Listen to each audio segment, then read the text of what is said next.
Hello, welcome to Waterloo Reviews. So this is a video which is my after action report from the Great Game Replayed. So in case you didn't know, the Great Game Replayed was held in Glasgow University this weekend in the spectacular Kelvin Gallery. And it was a world record attempt to create the world's largest battlefield. And that was done in conjunction with the military charity Waterloo Uncovered. So I suggest you can hunt that down in the website to find out more about that great charity. So, as you can see, I've got my boxes. This was my command. And my command was Pergaud's Brigade, 4th Division of the 1st Corps. So in case I butcher the French language, which I'm prone to do, even though I love playing France, that is my brigade command. And we were in Duret's division. So we were pretty much on the far right of the French lines. We were the most furtherly right French infantry. The only thing further right than us was our brigade of light cavalry, commanded by Bruno. For the game, my command would consist of 12 units, and each one of those 12 units was 24 men strong, so that was 6 bases of 4 models. And rather than have my 2 bases of skirmishers, I actually finished all those units up, so there were 6 bases, and then I had skirmishers mounted individually as they were to go out. As it turned out, we didn't really use skirmishers that much once the initial contact had been made. So in my brigade, in my division, we had a fellow brigadier. In game, he was Bru, and he was commanded by Roy Fitzsimmons, who helped me out with a lot of the rules when I first arrived at the game. I was a bit frazzled. I'd had to go into work that morning, and it was quite a busy launch and quite a busy day. So I turned up already having done a couple of hours work and in the middle of a game. And yeah, the initial hour I was a bit kind of shell-shocked. But Roy helped me through that. Thanks to my divisional commander, guy called Kenny from Falkirk, and my other French sort of brigade fellow that we worked very closely with was Ian Scamans from Cumbria, who was the light cavalry commander Bruno. So the 4 of us basically held up the extreme of the French right flank. Now facing us for most of the 2 days was Rob Martin, who commanded Saxe-Wehrner's Nassau with Peter McFarlane, and Alex, who commanded Vivian's cavalry, was often with us, but then he got pulled away to another part of the battlefield. And then towards the end of the game, it was Prussian commanders of Forco that came in and pressurised us on the side. Now I don't know all their names. Certainly they were good lads to fight against, and the Orbats are there if you want to check out the names. So to give you an idea of the sort of models we're talking about, these are some of my command stands. So these are from the 8th Regiment of Line, of which I commanded 2 battalions. And these are from the 29th Battalion of Line, of which I commanded 2 battalions. Now, cunningly, 2 different manufacturers had 2 different size flags.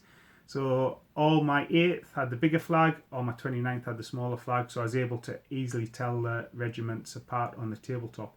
It actually got harder than I thought, especially since I took over partway through the battle, and I hadn't deployed them and checked them in the morning. And our divisional commander was represented, Duret, this officer, waving forth his troops. And I was represented by this model on the battlefield as well, Pergaud. Okay, as you see here, these were the boxes I took with my commands, and one of the things that took the longest was getting all the labels done on the bases so that the models could be deployed and, more importantly, collected up for taking home at the end as well. But that was a pretty flawless operation. The other thing I managed to pick up, now I didn't get my order in time for some French dice, However, there were a couple of packs of Prussian dice left, which were the Prussian green, and that's got the Great Game logo on it as well. So that's a memento for me from the battle. So how did the battle go? So I've done some cue cards so stay on focus and remember everything and get too distracted. So as I arrived, my command were in fine shape. Our rough plan was to take Papillotte and take La Haye. So our fighting was basically in that sector. Plan was to take those and then hold them against the Prussians coming in. Dead simple. So our initial attack pushed back the Nassau, who we managed to destroy 2 units. So in this game, our battalion would be represented by 3 units. Okay, so there were 2 separate formations which we destroyed them, so we didn't actually break any Nassau brigades. So they fell back. Roy was able to push up and take Papillotte. I was advancing to attack La Haye when Vivian's cavalry came. My troops rolled a double 1 or double 6 to form square, which meant they couldn't form square, and they were disordered, whichever dice roll meant that. So the cavalry basically got in amongst it, didn't wipe any of us out, caused a few casualties, pushed us back, and his handling of the artillery came up. The horse artillery pushed us back as well. I think it was Gardiner's troops. So as that was happening, the Prussians had started to arrive. That was Saturday lunchtime. So after lunch, so we'd stopped from development attack on La Haye, but we had Papillotte, and the Prussians were starting to arrive. Now, our rest of the First Corps had pushed and was starting to push and apply pressure to the east of Papillotte. So Roy was both supporting their attack and covering their flank there, while I was starting to form a defence line against the Prussians. That was the plan. So we basically took capturing La Haye off the table. So the afternoon saw us conducting a fighting retreat, which were covered by Ian's light cavalry.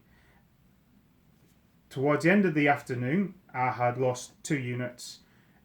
Basically, I'd left 2 units out as sacrificial pieces to distract the enemy while I managed to pull my troops back. And most of Ian's cavalry command in our sector was sacrificed also to help me pull back and form a defence line. So, defence line is almost formed. I've had some pretty good turns with command rolls. I'm still kind of dented out a bit. I failed some command tests. We're kind of stuck for one turn.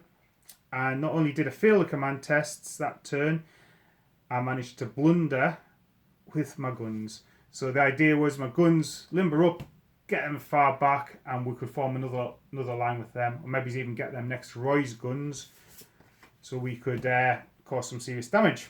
So I blundered. I rolled a double 6, followed by a 6, which meant my guns were charging the enemy. So they were manhandled forward in good style, which meant at one point my guns had advanced without orders to be the furthest eastern unit of the entire French army. And they were quickly swamped by Prussians and cavalry, and everybody saw an opportunity to take them.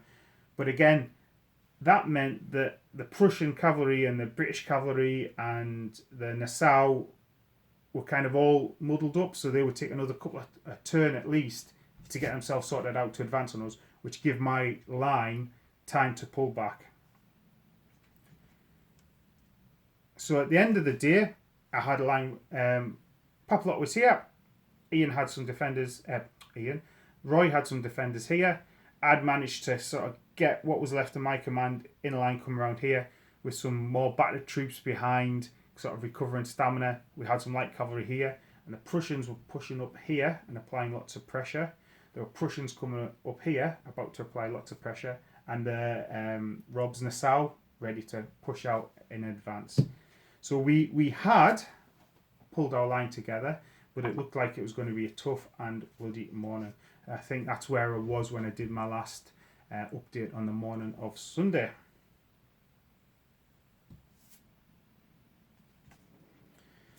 The other notable thing is I had another couple of units which were kind of left forward in advance of my line, which because the cavalry and stuff had formed square, and they were struggling to get anywhere or go anywhere because the cavalry were hovering around, so they couldn't move. But again, they would form nice distraction units till we just got the line sorted out. And again, it was all holding action now. So any time we could get was time well earned. So day 2, I didn't think I would last till lunch. The Prussians and the Nassau came on in a wave, and I thought we'd be overwhelmed. But Roy was able to wipe out some Prussians. Infantry were attacked just south of Papelot. We threw back the Nassau in the middle, a combination of artillery and some musketry. We took a whole load more casualty markers. The lines held. The squares in front were rolled back. One here fell. The one there fell. The one here got surrounded and basically kept rolling 6 for its morale. Our troops weren't killing. We weren't causing much damage at this point, but we were holding. We weren't dying. Every second was bought with blood, but we were holding it. Lunch was coming, and so was reinforcements. So the story of the afternoon, just after lunch, my battered troops were able to support a counterattack by some newly arrived fresh French brigades, which rolled up a substantial amount. It's 3 or 4 units of Prussian landwehr and Prussian line infantry. Unfortunately, they got stuck out in the middle. We couldn't support them, and the Prussians again swept over that French brigade. As that happened, a second Prussian assault came in this side. What had happened was Roy had pulled his battalions behind my battalion south of Papelot. The idea was one line would fight, pull back, recover stamina. This unit would fight, pull back, recover stamina. So that was the plan. A second Prussian attack came in, supported with Nassau, more Prussians, and this second Prussian attack, and I think this was the second from last Prussian turn of the game, so in real terms it would have been late on in the battlefield, smashed into me. I think I lost 3 or 4 battalions that day, which basically shattered my command. I had 2 units left, which melted away. But we had, in my opinion, done what we needed to do. We had held this line. Reinforcements were there. We were still sketchy. Roy was under a lot of pressure, but we'd stopped any Prussians or allies threatening the rear of this breakthrough attempt, which was our main goal. Was if we could break through there, if we were kind of not considering the rest of the battle, we were only focused on what we could do, but certainly the French First Corps performed admirably that day.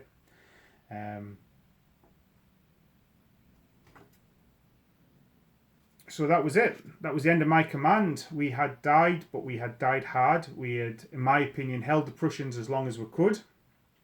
We had basically fulfilled our strategic and tactical aims in the battle, which was to capture some of those farm complexes and hold off against the counter-attack. It had been bloody, it had been costly, but that was our battle. But I think Ian's cavalry command was wiped out to a man. My brigade was wiped out to the man, and Roy was under pressure. But it was worth it. It was a great day, a great event, and I certainly learned actually a lot about being involved in a big battle. And I lost Eagle to the Prussians on the counter-attack, and I lost an Eagle earlier on to our cavalry charge. It was an argument over who got the Eagle. Was it Vivian's British, or whether it was a Prussian commander? So that was the battle. But beyond the battle, what that doesn't say is the sort of camaraderie and the fellowship of the day, and everybody was great guys. They were great to work with, fight against, and it was a hard-fought, bloody battle in our part, and I wouldn't have changed it for the world. Well, thanks for listening. If you were involved in the battle, let us know what your thoughts were in your part of the battlefield, and hopefully all this information tallies with the official dispatches which will be coming up from the battle. So that's goodbye from now. I hope you are having a great hobby time, and that's goodbye.